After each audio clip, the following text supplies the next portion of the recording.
It started even from a gap that we identified in the content that was available around AI and application. There was a lot of content in the beginner realm where folks who were just getting started and trying to wrap their heads around some of the basics.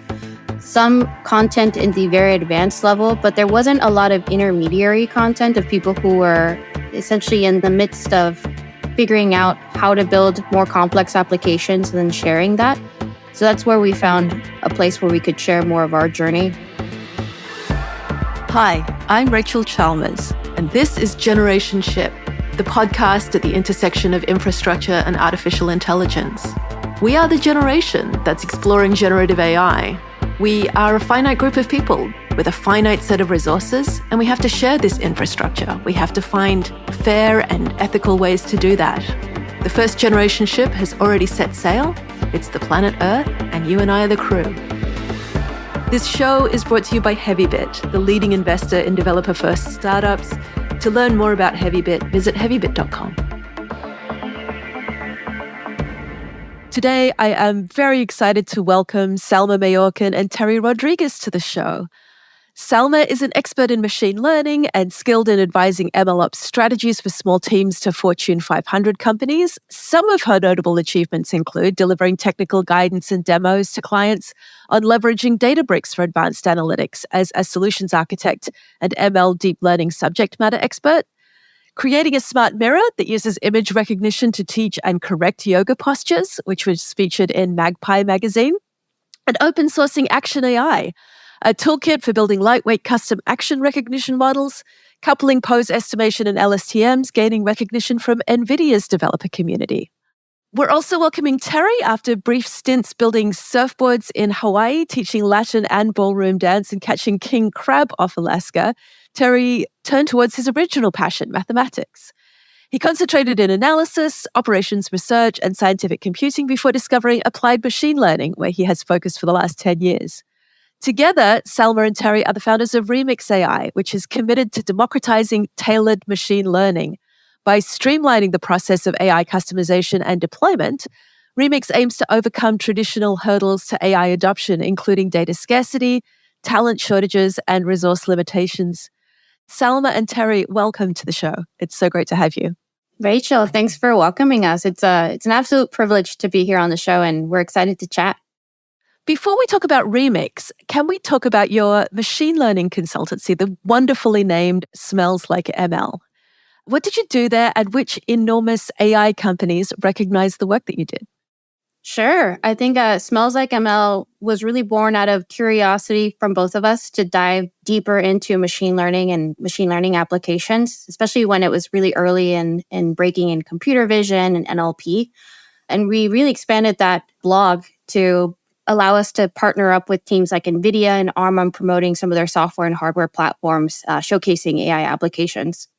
Yeah, I guess so. We've been interested in using it as a vehicle to, advance our own understanding and get experience in different industry problems and different data types.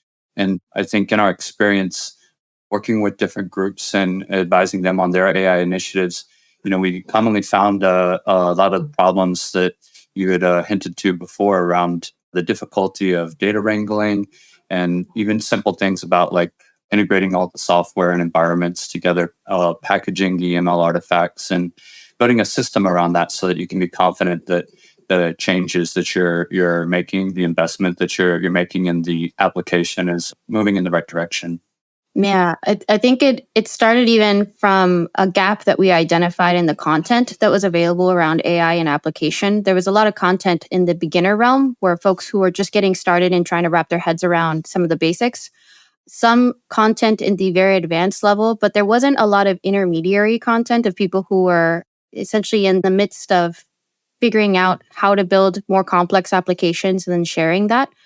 So that's where we found a place where we could share more of our journey. And also another gap that we identified was there's a lot of information out there on how to use specific libraries and frameworks, but not a lot of content on the intuition on how to actually go about solving a problem with artificial intelligence. How do you integrate it with other software systems?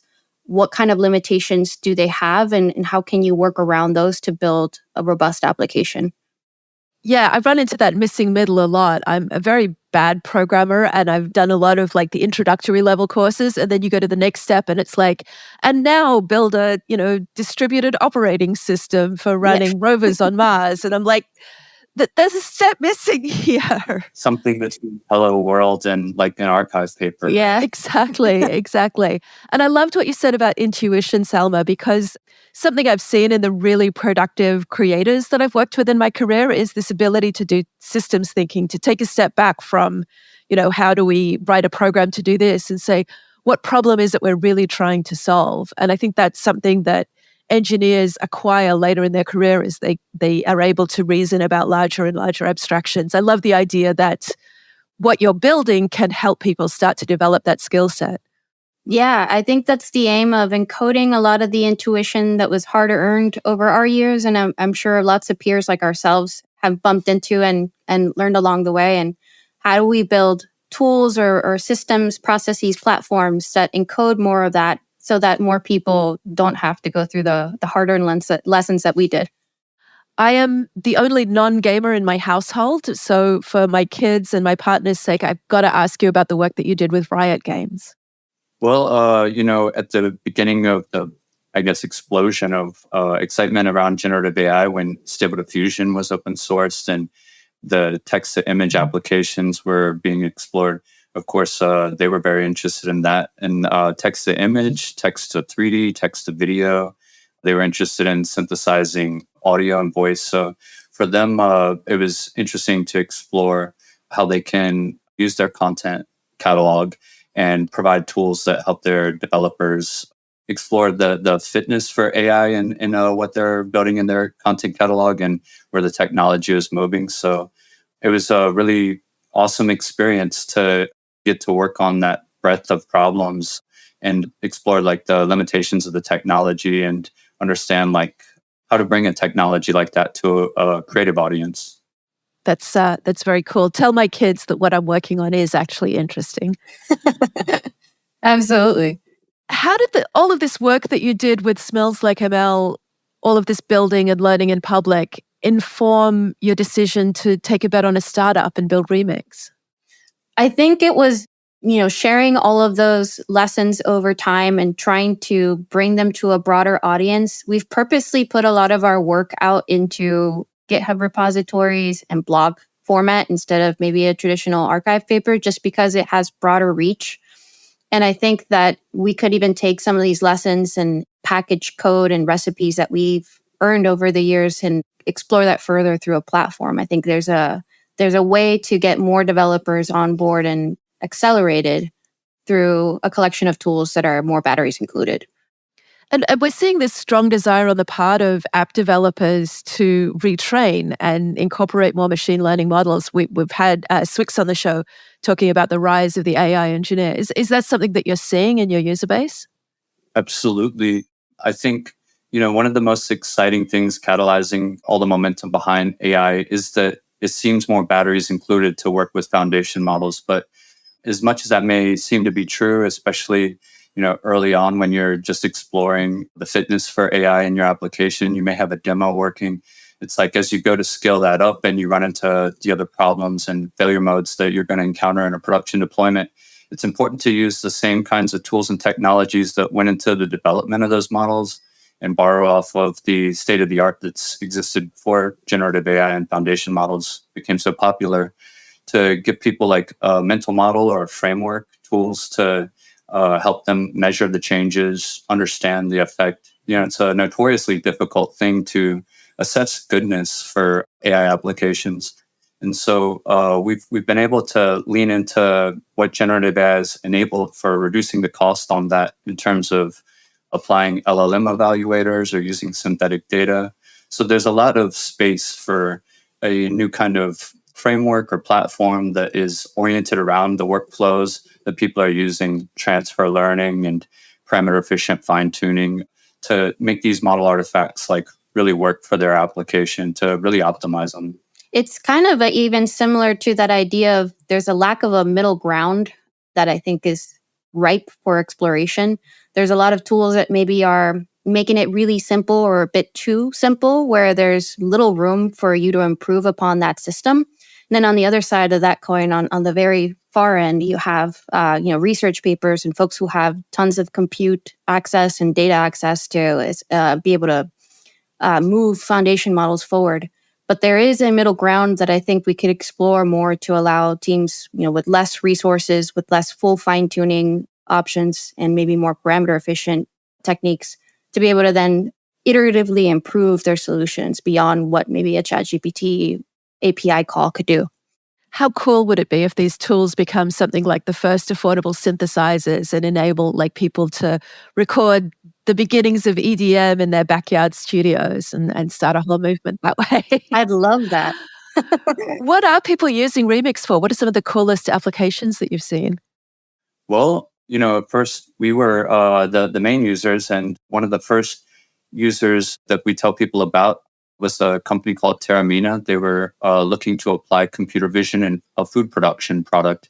And I think that was pretty exciting. And more recently, we've been building out more of the platform's features around supporting foundation model engineering workflows. And so we're finding small teams with a data scientist or I guess a non-tech company being able to pull off things that really you couldn't do in organizations like that before because they have some of the best practices put together in a platform. So finding people who are able to analyze their content that they're presenting to users, and maybe they didn't have all the resources that would have went into content recommendation teams and pipelines, and yet they're able through using generative AI to assess the quality of the content and present the best content to their users. So I think that's a pretty exciting, very general kind of use case, and really highlights our thesis that there's a lot of mid-sized companies that don't have big data teams, but they of course want to use AI and they want it to be at a high production quality for their use. I think it's an exciting prospect to kind of to see that thesis materialize in real time, where folks who were traditionally boxed out or blocked from being able to move forward, finding new ways of applying even the LLMs beyond just fine-tuning and using the model specifically. Can we use it in other processes, just as capturing metadata about the lake that they currently have so they can get past cold start problems? I think is super exciting. Yeah, say a little more about that food production use case, because I know that's beyond Gen AI. It's a computer vision example.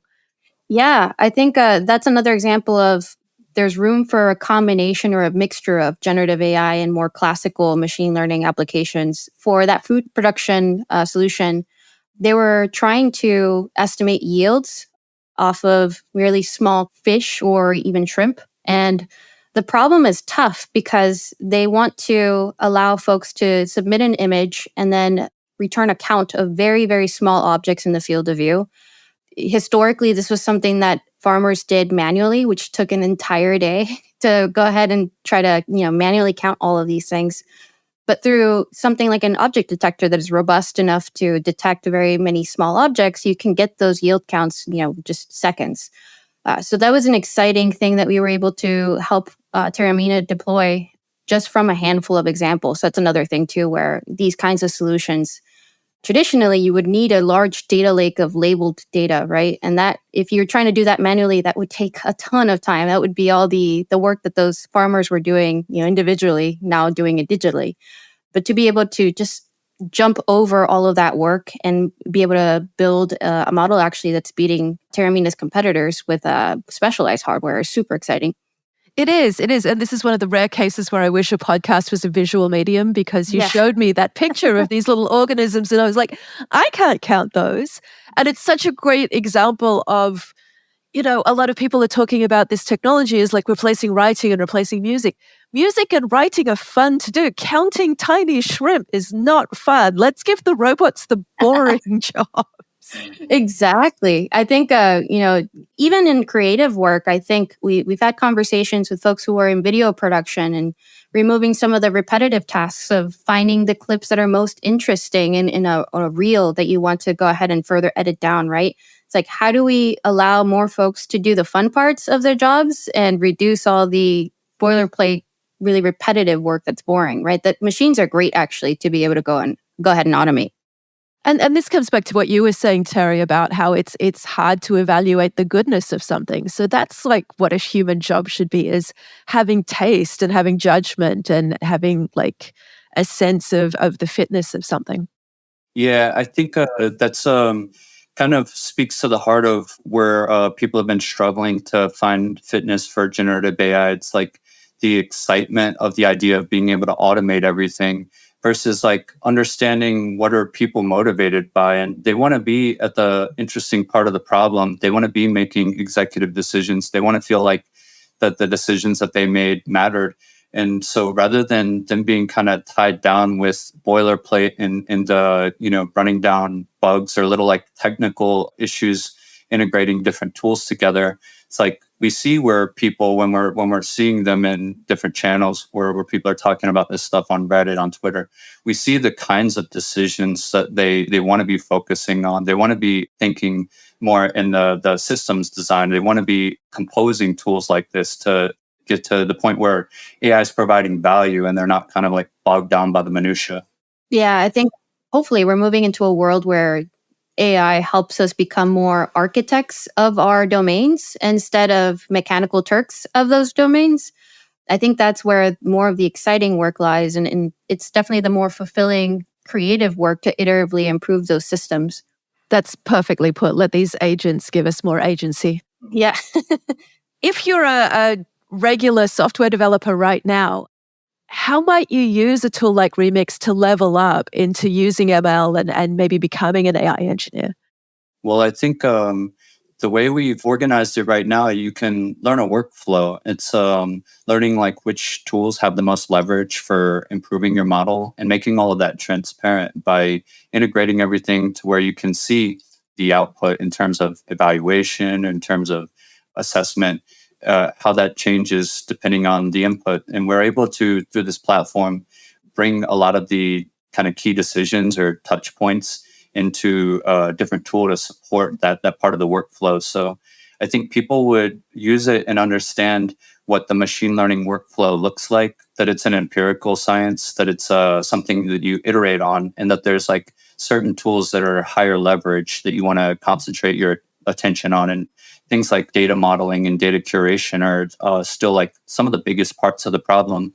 It's like when we're putting a tool like this out there, there are parts of the problem that are easy, kind of canned recipes that anyone could apply. They're not, I guess, special in the sense of we're doing something different than what is the best practices.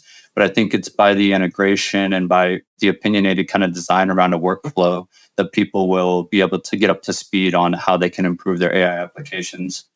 I also think that as we continue developing the Remyx production agent, or essentially guidance copilot, there's already ways where we can present a kind of a workflow that we've reasoned through and put together and present to a user to show them, based off of what you had in the conversation and the context you provided for us, we think these are the steps that we could execute or you could take to go ahead and build that solution.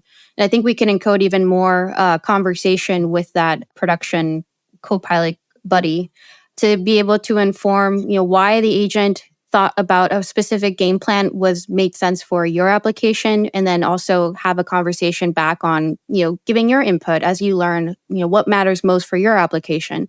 I think we want to expand the Remyx Studio to be a place where you learn from your past experiments, that your coworkers or your other machine learning or data scientists or software engineers that are working on a solution with you can learn from those past iterations, and then figure out a way forward based off of that information.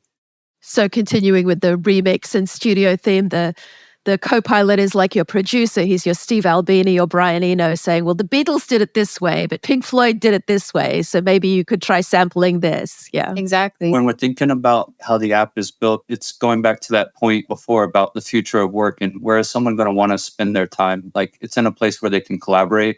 It's in a place where they have that institutional knowledge about what's worked in the past and where they have the tools to help them move the product as efficiently as possible in the right direction. Yeah, a place where too you could brainstorm even. There's been some conversation or talk that LLMs or generative AI isn't very creative necessarily, but it can bring more of the creative juices out of us by providing a kind of like Rubber ducky. Yeah, exactly, a rubber ducky, or being able to bounce back ideas with it and then learn something new or explore a new area. A bad first draft that we can iterate on. Yeah, exactly. It's very patient for that, so we should use it to our advantage. As founders with now years and years of ML experience, are you worried about the Gen AI hype wave? What's keeping you up at night? Well, I do think a lot of people are asking the question now, like, where's the value to business coming from? The initial hype was about not being able to believe that an LLM could produce something so realistic, or that you could generate images from text. And now people are looking to valuable and practical applications of that. For us, it's been a lot about like understanding how these tools can unblock people on data access and data wrangling. It's like still one of the major pain points to actually putting AI into production. And so that's how we want to address that challenge that still remains. But obviously, like, people's interest and expectations in a technology can change and wane. There'll be something new that people are excited about. I'm confident that our approach to this is like, it's a well principled, and that it's going to be like useful and valuable and enduring as an approach to working with machine learning. So that's where we're focused. But I can see why, there's a lot of, I guess, tension about like where the value from AI is coming. Is it's like still a pretty early in its story to like making impact in real systems and applications for people. And I think as more companies are trying to figure out where generative AI could help them and actually impact their business KPIs, the thing that keeps me up at night is that we may be slowly forgetting the hard-earned lessons that we've learned over the last 10 years of the folks who were successful in deploying maybe more classical machine learning applications and models. I would hate to see all that institutional knowledge get lost with tools that maybe don't bring those people who maybe haven't been steeped in that forward. Because the technology still is very data dependent, whether we like it or not. And I think that's one of the best places of leverage to improve systems and get them to a point where they do make a difference for organizations. So I hope that we don't lose that knowledge through the next wave of generative AI, even though it's getting better and has more knowledge baked in upfront. I guess I hope that the new generation of software engineers, for example, that maybe have less data priors and are jumping into AI applications, can expand their horizons into those kind of fundamental lessons, because they are very useful. I would hate for them to be kind of siloed off into their own area where maybe they have less tools or experience or knowledge to move these things forward. Yeah, for an industry that's all about information, we do sometimes have a very short memory. Yeah. What are some of each of your favorite sources for learning about AI? I think certain Reddit communities, local llama is a really popular one. You can find people, beginners, all the way up to preeminent experts talking about how to do all kinds of things with foundation models. So LLMs and VLMs and all of that's kind of like, it's a hotbed of discussion around that. So we learn a lot from seeing what people are interested in doing and what challenges they're running into. I'd say that's my favorite right now. Generally speaking, even from the very early days, I found that the best way to learn is just by doing a project that's really interesting to you. I think whenever I chat with folks who are trying to figure out a way into the industry, that's my number one advice, is instead of necessarily maybe reading too many books, go ahead and find something that is really calling you. I think, for example, the Yoga AI project that we did really early on was something super interesting for us to, can we figure out how to level up our own fitness journeys through something that is also interesting to us in AI, and see if there's a way to marry those two interests together. I think that's a way for you to explore further and get past maybe some of the areas that may be hard to get through when you're early on and still exploring or figuring out through bugs. It gets you motivated, and also it's easy to translate if it's something that matters to you or it impacted your own life. That's awesome. Yoga is a good warm-up. Wow. And yeah, Terry, I jumped into Local Llama at your recommendation, and it's really lively, and it's a really high signal to noise subreddit for anyone who's looking for that. Absolutely. Okay, so I'm making you guys god emperors of the solar system. You get to dictate everything that happens for the next 5 years. What does the world look like in the near future? I think the world looks like we're more kind of architects and designers of our domains rather than mechanical Turks, where we have tools at our disposal that are jam-packed with information and knowledge that help us iterate over the systems designs that we want to build, whether that being creative work or technical work or even social work. I think that there's a place to use this technology to remove more of the busy work that we all kind of dislike and help us actually build things that are super interesting to us and iterate over those solutions. I think we get bogged down by some of the little details and implementation, and I hope to be bogged down by less of those. Sounds good to me. Build an agent to do my taxes. Exactly. See, that's a great application for it. And my favorite question, if you had a colony ship off journeying towards Alpha Centauri, what would you name it? Something like the far-ranging composer, I think, would resonate. That was riffing on our music theme that we've been playing with through Remyx. I think emphasizing creativity and emphasizing reaching for the stars, reaching far ahead is where we want to even aim our company and the efforts that we're building towards. We want to encourage people to think outside the box, to explore ideas that maybe sound dumb in the beginning, but maybe could be wild and great, and then remove the constraints that maybe prevent people from exploring those. I think that we want to figure out ways and tools to help more people get past some of those hurdles and explore and experiment. I don't know if you've heard this, but there has never been a human culture discovered that didn't have some version of music and singing and dancing. So one thing we can be absolutely sure of is if we do become a multi-planetary, multi-stellar civilization, there will be music. Yeah, I hope to spread the space jams far and wide. Salma and Terry, it's always fantastic talking to you both. Thank you so much for being on the podcast. Likewise, it's been a pleasure, and we hope to join you soon. This has been fantastic. We really appreciate it. That's all we have time for today. If you're interested in being a guest or if you know someone awesome I should interview, hook up with us online. We're available where all fine social medias are sold. This show is brought to you by Heavybit, the leading investor in developer-first startups. To learn more about Heavybit, visit heavybit.com.